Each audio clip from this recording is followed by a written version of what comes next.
The birthplace of this breed can be found right in its name, Welsh Corgi.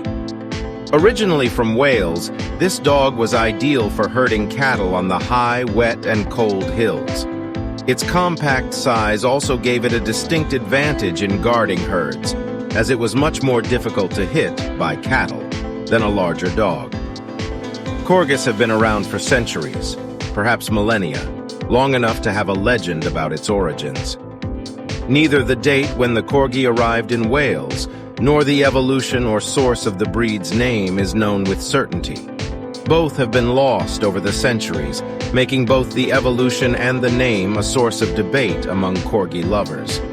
While the stories are a little tamer than the legends, there are still plenty of points that are up for debate, making Corgi history a colorful fabric of conjecture. First, we'll take a look at the potential arrival of the Corgi in Wales.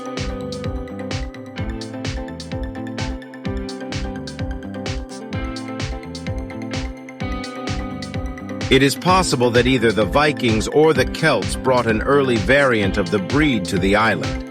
If the Vikings were the original source, the Corgi would have arrived in the 6th to 7th century.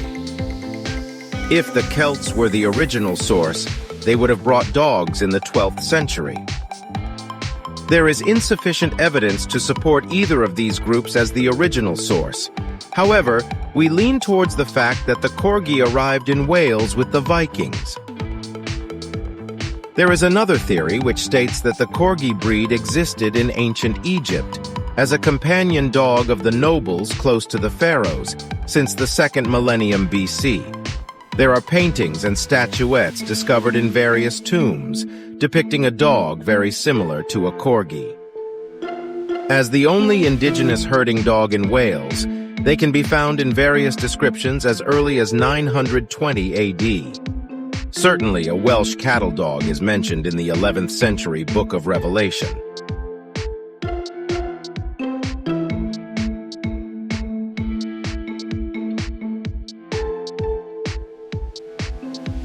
Both varieties, the Pembroke and the Cardigan, were similar in appearance and working ability. The Cardigan ultimately retaining the Dachshund phenotype, characteristics closer to a Dachshund, while the Pembroke was most likely developed from the Spitz type of dog brought over the lands of Pembrokeshire from the Viking invaders. Whatever their history, they were undoubtedly invaluable to the stockmen of the rough and demanding terrain of the hills and valleys of Wales.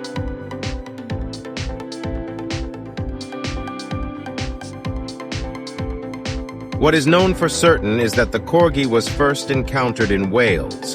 For this reason, it is believed that the source was either the Vikings or the Celts. They also had a very clear purpose. They were herding and guard dogs, although originally, they were only used to follow the herd to ensure that predators were kept away from the cattle and sheep. Later, farmers in Wales realized that these dogs were equally useful in herding cattle, so the Corgi was used to protect and herd the herds. It originates from here the Corgi's habit of frequent barking and nipping, ankles, feet, and these instincts are still relatively strong today, although they can be managed with proper training. It is believed that at this time the original dogs were mated with herding dogs to improve their instincts. This proved to be particularly useful for safely handling the cattle from Welsh to England's marketplaces. The documented history in photographs and engravings from the 1800s shows collie-like dogs used by cattle traders to get livestock safely to market. But it is not out of the question that the Corgi, with its boundless energy and tenacity, may have been used before this time to move animals to markets in London and the Middle Kingdom. Before the train revolution, all animals, cattle, sheep, and geese, were taken on these long and arduous journeys. Merchants were also tasked with carrying money around the country, so they needed dogs to protect them from bandits. It was common for traders to use lesser-known, more difficult routes through the mountains to avoid the toll roads. Even today, herding traits are often seen in a contemporary Corgi. The Corgi's method of always working from behind and flanking to herd the animals forward is the opposite of the working method of a border collie, for example, which works more like a herd turner. Corgis drove the herds by pinching the soft part of the cattle's heel. While being very agile and low-waisted, they were sure to miss the inevitable hoof kicks.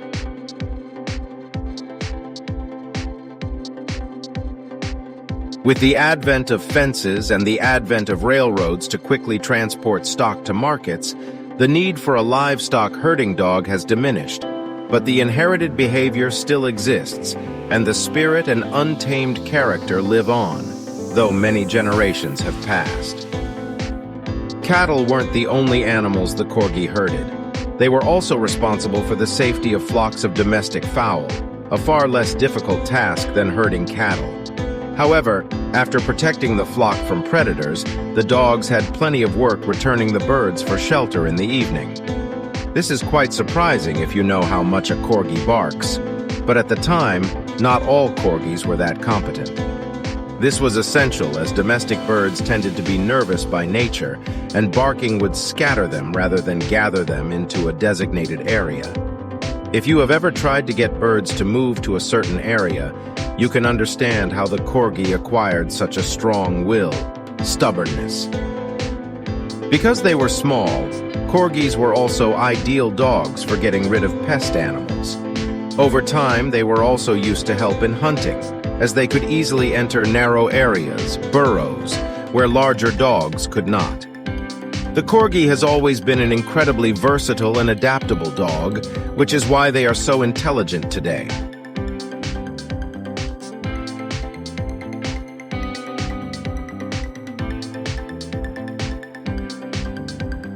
In the late 1920s, two ladies learned about the Corgi breed. Barbara Douglas Redding, Woolfox Kennel, and Thelma Gray, Roosevelt Kennel, popularized the Corgi by making trips to Wales to bring the dogs to England. The Welsh Corgi breed owes much to the Roosevelt Kennel for improvements to the type suitable for the show ring. The Welsh Corgi Club was the first club formed in Haverfordwest in 1925 for both the Pembroke and the Cardigan. This club still exists today. The first Challenge Certificate show was held in Cardiff, the challenges being won by a Corgi Pembroke brother and sister pair aged just over 6 months. The puppy, Sean Fack, was best of breed and became the first ever champion of the Welsh Corgi breed. Both varieties competed together and occasionally produced mixed crosses, with the types having similarities, unlike in recent times when the differences between the varieties are more pronounced. Many of the Pembroke-type dogs were born with a naturally short tail, and this trait has continued in many bloodlines. Over time, the two varieties could be distinguished by the length of their tails, with most Pembroke tails docked until the practice was banned in 2007. In 1934, the Kennel Club granted them separate and distinct breed status. In the early 1930s, Thelma Gray and Barbara Douglas Redding noticed that, largely since Princess Royal Elizabeth had a Corgi puppy, they were becoming increasingly popular with the general public. Therefore, to promote the breed, they decided to form the Welsh Corgi League.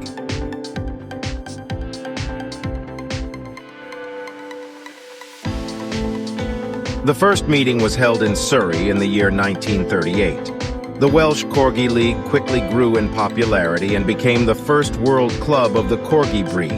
Although the number of members has decreased in recent years, it is still considered to be the main club of the breed. In the following years, as the breed grew in popularity, other regional clubs were established for the breed. Thanks to Thelma and Barbara's tenacity and dedication, a recognizable Corgi dog phenotype was quickly established. This is especially due to Roosevelt Red Dragon, who was a very potent mount male, his offsprings inheriting many of his qualities.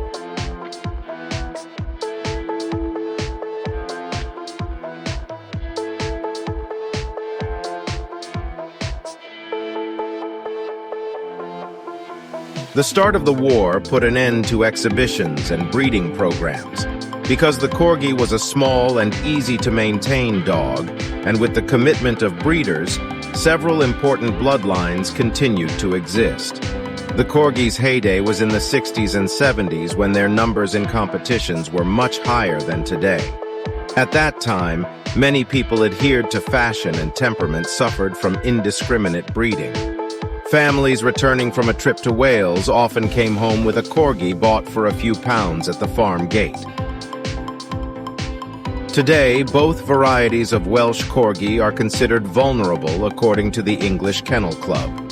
The purebred Welsh Corgi population has declined in the UK, largely due to the increased popularity of foreign breeds such as the Shih Tzu, small toy breeds such as the Chihuahua, and crossbreeds such as the Labradoodle. A breed is placed on the vulnerable list when fewer than 100 purebred puppies are registered that year with the Kennel Club, as a birth rate of 300 puppies per year is needed to guarantee a large genetic base and healthy population. In the present days, Corgis have changed, being larger and with a brighter, richer coat needed for competition. Temperament is also greatly improved. Today, they are kept as pets. The herding days of the Corgi are practically over. However, some owners have continued to train their dogs to herd farm animals. From the long history of the small Welsh farm dog, there is still the healthy, happy, and bright character that enjoys all that life has to offer. The origin of the breed's name. There are several theories about the origins of the name Corgi. It may be the Celtic word for dog, as there were not many breeds on the island. It could be a combination of two Celtic words, cor, dwarf, and ci, dog. Ci should have evolved to gi at some point, but that's how languages tend to work, so the explanation makes sense on a linguistic level. The word may have English roots and mean cur or dog. English words used to be pluralized with n or n, so the use of the word Corgin could be a plural form of Corgi. This theory is supported by a significant number of songs from the 14th and 15th centuries praising Corgin. At the time, cur did not have the negative connotation it has today. It simply meant a working dog as opposed to a pet or hunting dog, as referenced by Willem Salisbury in the book A Dictionary in Englishy and Wesley, London, 1574. In this dictionary, there is a reference to Corgi negostok, meaning corgi or curry dog. At the time, the letter K was interchangeable with the letter C. These are all very sensible and logical origins for dog names. However, the most interesting story comes from the legends surrounding the breed. One of the theories supporting the origin of the name Corgi is actually related to the legend. These dogs were said to be the companions of elves and fairies, doing the same work that horses did for humans. It was thought that the Corgi would sneak out of the house at night to be with their magical friends. It is said that when you look at a Corgi, the markings on their shoulders, white around the shoulders and neck, look similar to small saddles, indicating their use as stallions by small creatures. It's a charming and delightful legend for such a small dog, full of personality. Also, not to be overlooked, the Corgi is the only breed in the world that has a legend.